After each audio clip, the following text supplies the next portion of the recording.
नमस्कार, welcome to global affairs.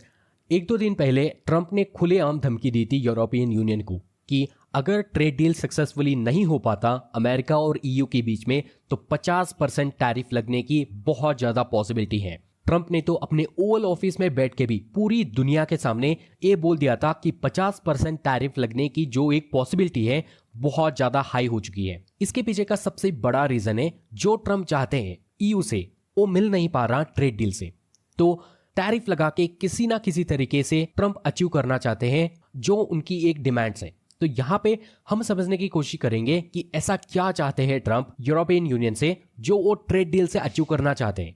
इसके साथ साथ किस तरीके से ईयू अपने आप को फंसाता जा रहा है, डे बाय डे अपनी खुद की क्रेडिबिलिटी को डे बाय डे खोता जा रहा है। एक टाइम हुआ करता था, मैं यहाँ पे कॉलोनियल हिस्ट्री की बात नहीं कर रहा, मैं सिर्फ और सिर्फ 1990s के बाद की यूरोपियन यूनियन की बात कर रहा हूँ। ये ब्लॉक बहुत ज्यादा डोमिनेट करती थी पूरी दुनिया में। फाइनेंशियली देख लो, ट्रेड में देख लो, हर एक ऐसे इंटरनेशनल इंस्टीट्यूशन में देख लो, ईयू बहुत ज्यादा डोमिनेट करता था। लेकिन अभी के टाइम पे अपना इन्फ्लुएंस बहुत ज्यादा खो बैठा है। आप मिडिल ईस्ट में देख लो, आप एशिया में देख लो, इन्फ्लुएंस डे बाय डे घटता जा रहा है। इसके बारे में भी हम बात करेंगे with facts, with figures. Let's get started. तो सबसे पहली बात तो मैं आपको 10 से लेके 20 साल पहले लेके जाऊंगा, ऐसे 3 चीजें जो यूरोपियन यूनियन को बहुत ज्यादा फायदा पहुंचाती थी। सबसे बड़ी चीज है इसमें अमेरिका की डिफेंस। जब से सोवियत यूनियन कोलैप्स हुआ है ना, तब से लेके आज तक यूरोप के कई सारे कंट्रीज, नेटो नॉन नेटो आप दोनों को भी पकड़ सकते हो, किसी ने भी अपने डिफेंस के ऊपर ध्यान नहीं दिया बिकॉज खुलेआम सपोर्ट मिल रहा था अमेरिका की तरफ से। नेटो भी एक्सपांड करता गया, तो इसीलिए यूरोप को अपना डिफेंस का खर्चा नहीं उठाना पड़ता था because of United states of America. लेकिन जब से ट्रंप अमेरिका के प्रेसिडेंट बने हैं, मैं यहाँ पे 2025 की बात नहीं कर रहा, मैं यहाँ पे बात कर रहा हूँ 2018 की। ट्रंप ऐसे पहले प्रेसिडेंट है पूरे अमेरिकन हिस्ट्री में जिन्होंने अमेरिका का जो एक डिफेंस सपोर्ट है इसको खुलेआम क्रिटिसाइज किया था एंड प्रेशर भी किया पिछले टर्म पे कि नेटो के जितने भी मेंबर्स है 2% से ज्यादा इमीडिएटली पे करना पड़ेगा in the form of contribution. इसके साथ साथ जब 2025 में अमेरिका के प्रेसिडेंट फिर से बने ट्रंप, खुलेआम ट्रंप बोल रहे हैं कि यूरोप से अमेरिका को अपने ट्रूप्स को बुला लेना चाहिए। अगर सिचुएशन बिगड़ती है तो ये चीज भी हमें देखने को मिल जाएगा बिकॉज ट्रंप ऐसे व्यक्ति है जो कर सकते हैं। उसके साथ साथ अगर आप अमेरिका की पूरी कैबिनेट की बात सुनोगे, आपको सीधी तरीके से समझ में आ जाएगी कि अमेरिका को अभी यूरोप में नहीं रहना चाहिए। फॉर एग्जाम्पल आप पेंटागन हेड हेक्सेगेट की स्टेटमेंट देख लो, वाइस प्रेसिडेंट जेडी वैंस की स्टेटमेंट देख लो, एंड अभी के टाइम पे जो सेक्रेटरी स्टेट है उनकी भी आप स्टेटमेंट देख लो। सब लोग यूरोपियन यूनियन को बस यही कह रहे हैं कि किसी ना किसी तरीके से आप डिफेंस इंडिपेंडेंट बन जाओ। अमेरिका को लेके जो आपका एक ब्लाइंड डिपेंडेंसी है किसी ना किसी तरीके से आप कम करो। ट्रंप का यहाँ पे ये भी ऑब्जेक्टिव है कि किसी ना किसी तरीके से जो चाइना और रशिया का अलायंस है ना, जो बहुत ज्यादा डीप हो चुका है अभी के टाइम पे, उसको किसी तरीके से तोड़ो, रशिया को अपने साथ मिलाओ।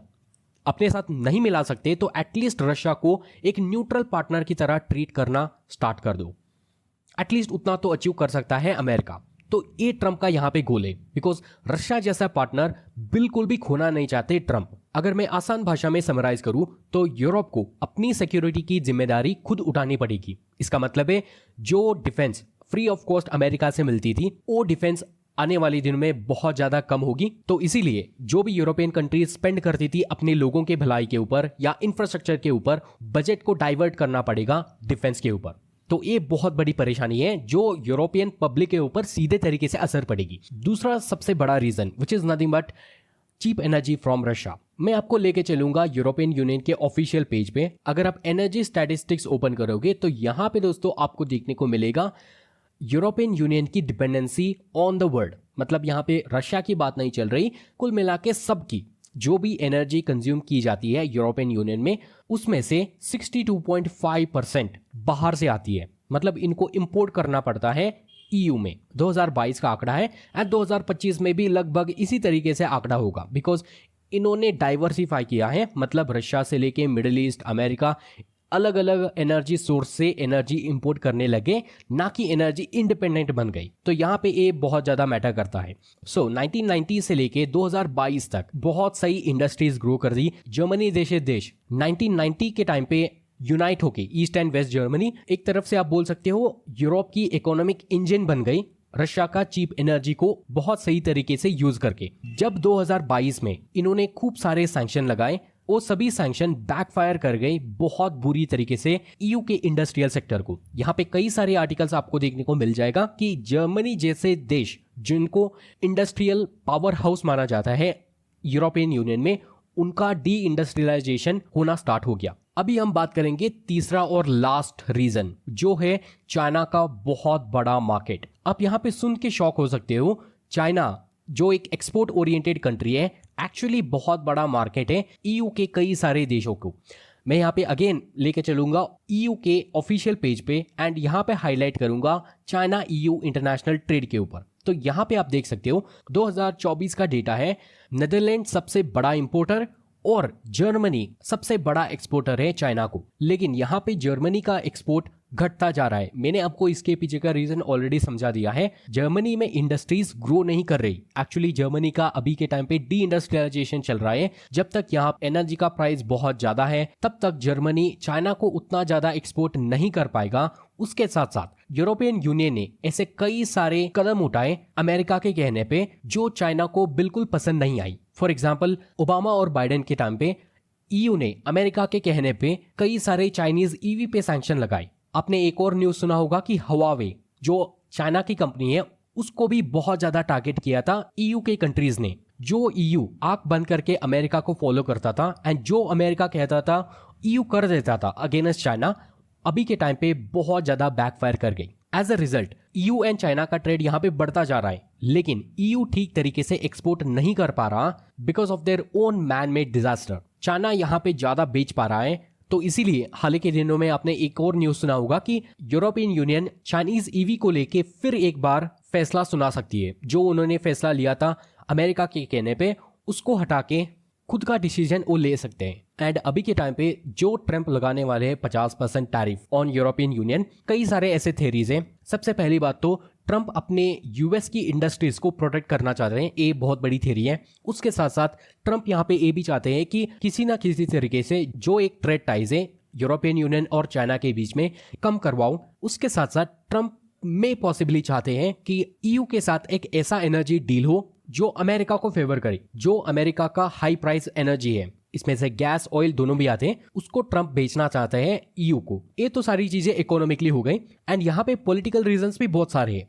आपने सुना होगा कि 2025 में जब जर्मनी में इलेक्शन हो रहे थे, ट्रम्प का जो पूरा का पूरा कैबिनेट इंक्लूडिंग एलोन मस्क बहुत ज्यादा सपोर्ट कर रहे थे राइट विंग पार्टीज को। तो ट्रम्प चाहते हैं कि जितने भी ईयू में इलेक्शंस होते हैं उनमें ज्यादा से ज्यादा वोट मिले राइट विंग पार्टीज को, जो ट्रम्प के विचारधारा को फॉलो करते हैं। एंड जो भी ये ईयू का LGBTQ, अबॉर्शन राइट, इनको सपोर्ट करने वाले लोग ट्रम्प नहीं देखना चाहते यूरोपियन यूनियन में। जो इमिग्रेशन है अभी के टाइम पे बहुत ज़्यादा बड़ा मुद्दा है पूरे वेस्टर्न हेमिस्फीयर पे। अगर आप अमेरिका में देख लो, इमिग्रेशन बहुत ज़्यादा बड़ा मुद्दा है। कई सारे लोगों को ट्रम्प ने डिपोर्ट किया। इसी तरीके से ट्रम्प चाहते हैं कि ऐसे लीडर्स पावर में आ जाए जो खुलेआम मास डिपोर्टेशन का एक कदम उठाए यूरोपियन यूनियन में भी। तो इस तरीके का एक पॉलिटिकल रीजन भी है जो ट्रम्प अचीव करना चाहते हैं यूरोपियन यूनियन में। और उसके साथ साथ जब बात आती है खुद के कंट्री में, तो ट्रम्प यहाँ पे टैरिफ से पैसे कमा के अपने खुद के सिटीजन्स को टैक्स कट देना चाहते हैं। मतलब ये टैक्स कट एक्चुअली सिटीजन्स को होगा या टॉप 1% जो ओलिगार्क्स है अमेरिका के, उनको होगा, ये क्लियर नहीं है बिकॉज अभी तक तो ट्रम्प ने इसके ऊपर कुछ भी नहीं कहा। लेकिन बहुत ज़्यादा चांसेस है कि टैक्स कट हमें देखने को मिलेगा अमेरिका में। Recently one big beautiful bill करके एक बिल भी पास हुआ अमेरिका के सेनेट से, उस पर भी टैक्स कट की बहुत सारी बातें चल रही थी। आई होप आपको समझ में आ चुका होगा पूरा वीडियो। इसके बारे में कोई भी सवाल है आप कमेंट सेक्शन में जरूर बोल सकते हो। Let's see you in the next video guys.